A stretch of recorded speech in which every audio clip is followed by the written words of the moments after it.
Hi and welcome to this week's edition of CBTV. The previously undeclared class warfare by the Labor Party became official on the weekend.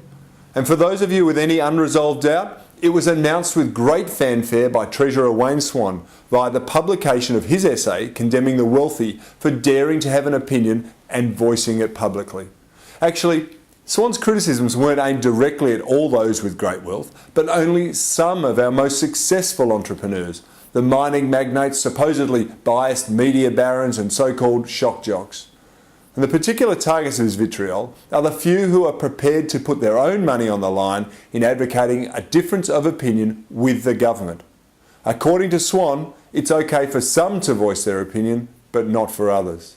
Of course, if you agree with the inner city latte left that capitalism is a scourge of the working class, oh actually that was Kevin Rudd, and that we should all be made to pay more tax to protect us from our own choices, then you have the Wayne Swan seal of approval to be a public advocate.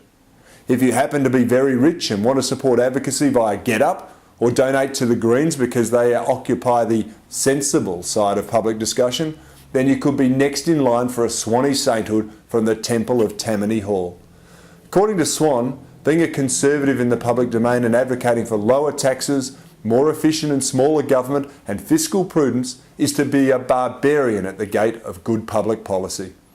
Apparently, he says, the combination of industry deep pockets, conservative political support, biased editorial policy and shock jock ranting has been mobilised in an attempt to protect vested interests. Wow! Who would have thought that the same people who generate millions of jobs, billions of dollars in wealth creation and have kept our economy afloat in the face of shocking government waste and mismanagement would ever have the temerity to go into bat for what actually works? Far better for them and the country to become government lapdogs, drooling all over the prospect of being appointed to some government board as Labor's own pet independent voice. Give me a break. This government has been determined to legislate, bludgeon or bully in an attempt to limit our freedom of speech and freedom of thought.